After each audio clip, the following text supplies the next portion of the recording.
नमस्कार दोस्तों, मैं सीए सौरभ सक्सेना और स्वागत करता हूं आपका हमारे इस YouTube channel CA Saurabh Saxena में, जहां हम बात करते हैं टैक्सेशंस की, जहां हम बात करते हैं रिटर्न्स की और बहुत सारी गवर्नमेंट स्पॉन्सर्ड स्कीम्स के बारे में।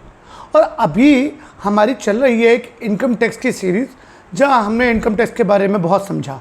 हमने समझा कि कितने तरीके के आईटीआर होते हैं, हमने समझा कि हमें कौन सा आईटीआर चूज़ करना है, हमने समझा कि हमारे लिए इनकम टैक्स की सेविंग टिप्स क्या हैं कि कहाँ कहाँ हम कितना कितना टैक्स बचा सकते हैं। पर आज का वीडियो एक ऐसे टॉपिक के बारे में बात कर रहा है दोस्तों, जो मुझे लगता है कि आप लोग जो भी ये वीडियो देख रहा है, जो भी इनकम टैक्स रिटर्न भरता है, उससे बहुत रिलेटेड है। और इस टॉपिक का नाम है कि आखिरकार मेरा रिफ़ंड कब तक आएगा। ये एक ऐसा सवाल है, मुझे लगता है कि जो सारे टैक्स पेयर अपना पूछना चाहते हैं। सारे टैक्स पेयर को ये बड़ा जानना है कि मेरा आईटीआर फाइल करने के बाद रिफ़ंड अब तक क्यों नहीं आया, आएगा तो मैक्सिमम कब तक आ सकता है और कैसे प्रोसेस होता है रिफ़ंड का। तो इससे पहले मैं आगे बात करूं, अगर आपने हमारा चैनल अभी तक लाइक, शेयर और सब्सक्राइब नहीं किया ना, तो लाइक करें, शेयर करें, सब्सक्राइब करें और हमें ऐसे ही प्रेरित करें कि हम आपके लिए ऐसे ही वीडियोस लाते रहें। तो दोस्तों, आज का टॉपिक एक बहुत रेलिवेंट टॉपिक है और ये टॉपिक बात करता है कि आखिरकार इनकम टैक्स का रिफ़ंड मेरा कब तक आएगा। हम में से काफ़ी सारे लोग ऐसे हैं जो रिटर्न अपना फाइल कर चुके हैं और रिटर्न फाइल करने वाले हैं जो कर चुके हैं, वो इस इंतज़ार में हैं कि आखिरकार उनका रिफ़ंड कब तक आएगा। उनको लगता है कि यार मेरे तरफ से तो काम पूरा हो गया, मेरे जितने पैसे अभी इनकम टैक्स डिपार्टमेंट में हैं वो कब तक आएंगे, और यहाँ तो मेरा नुकसान हो रहा है कि मेरा रिफ़ंड मुझे अभी तक मिल नहीं रहा है। तो आज हम बात करते हैं, तो सबसे पहले जानते हैं कि रिफ़ंड का प्रोसेस होता क्या है। देखिए, रिफ़ंड का एक बहुत सिंपल सा प्रोसेस है, स्टेप बाय स्टेप समझते हैं। सबसे पहले एक एसएससी अपना इनकम टैक्स का रिटर्न फाइल करता है, वो पोर्टल पर जाता है, या तो खुद फाइल करता है या किसी प्रोफेशनल से रिटर्न फाइल करता है। अगर मैं अभी इनकम टैक्स की साइट पर जाऊं तो लगभग करोड़ों के फॉर्म में इनकम टैक्स के रिटर्न फाइल हो चुके हैं।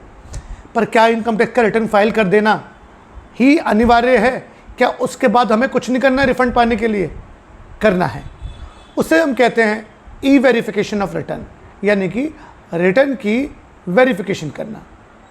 वेरिफिकेशन करना क्या होता है कि या तो आप रिटर्न पे अपना साइन करके उसे बेंगलोर के पते पे भेजें, जो पुराने ज़माने में होता था, आज भी हो रहा है। या दूसरा तरीका होता है कि हम अपने आधार लिंक मोबाइल नंबर से ओटीपी से वेरीफाई कर लें, या हम अपने जो हमारा बैंकिंग है उस नेट बैंकिंग से कर लें वेरीफाई, या हम अपने डीमेट अकाउंट से वेरीफाई कर लें। इनमें से किसी भी तरीके से रिटर्न को हमें वेरीफाई कराना होता है, वो भी रिटर्न फाइलिंग के 30 डेज़ के अंदर। कि अगर मैंने आज रिटर्न फाइल कराया तो मुझे 30 दिन के अंदर अंदर अपनी रिटर्न को वेरीफाई करना है, इन सारे किसी मीडियम से।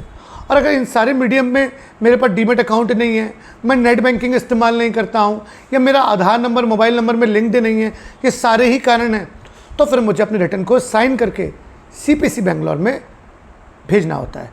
उसका पता क्या है? उसका पता आपको रिटर्न के नीचे दिख जाएगा। जनरली वो लोग करते हैं जो पुराने ज़माने के लोग हैं, जो नेट बैंकिंग और ये इस्तेमाल नहीं करते।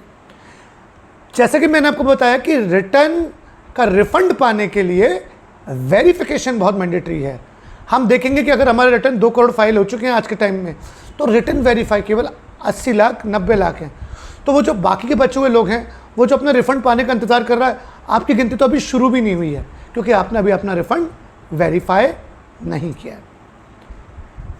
स्टेप नंबर 3, जब आपने रिटर्न फाइल कर दिया, आपने रिटर्न वेरीफाई कर दिया, अब आपका काम ख़त्म। अब क्या करना है आपको? अब आपको ये करना है कि अब आपको वेट करना है और डिपार्टमेंट वाला अब इसकी प्रोसेसिंग करेगा। सर, प्रोसेसिंग क्या होता है? प्रोसेसिंग मतलब डिपार्टमेंट वाला देखेगा कि प्रथमदर्शिया यानी कि प्राइमरी आपके रिटर्न में रिफ़ंड बनता भी है या नहीं, क्या आपने कोई गलती कर दी है या आपने अपनी इनकम छुपाई है। अगर वो डिपार्टमेंट वाला आपने यहाँ प्रोसेसिंग करता है और प्रोसेसिंग करके आपको बताता है कि क्या आपका रिफ़ंड बनना है या आपकी डिमांड बन रही है या ये रिटर्न बिल्कुल करेक्ट है या नहीं। सर, ये प्रोसेसिंग कब तक कंप्लीट होती है?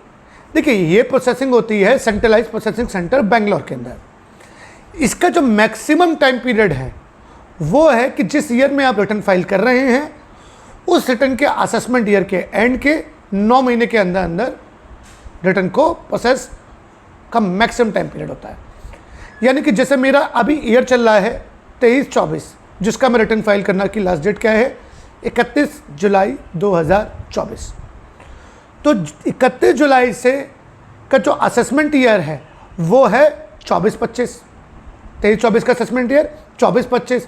तो 25 के एंड यानी कि 31 मार्च 25, तो 24 के लिए 31 मार्च 25 से 9 महीना जो कि आएगा आपका 31 दिसंबर 2025। यानी कि जिस फाइनेंशियल ईयर में फाइल हो रहा है उसके अगले साल के मार्च के एंड से 9 महीने के अंदर अंदर डिपार्टमेंट वाला रिटर्न वेरीफाई कर सकता है। तो हमारे 24 के लिए क्या रिटर्न फिर की लास्ट डेट हुई डिपार्टमेंट की प्रोसेसिंग के लिए 31 दिसंबर 2025। तो सर इतना टाइम लगेगा? इतना टाइम नहीं लगता है, ये है मैक्सिमम टाइम पीरियड। इसके अंदर अंदर डिपार्टमेंट वाले को अपने रिटर्न को प्रोसेस करना होगा। मगर जनरली ये देखा गया है, ये हमारे एक्सपीरियंस से है कि ITR 1 हो या 4 हो, वो आपका 30 दिन के अंदर अंदर प्रोसेस हो जाता है।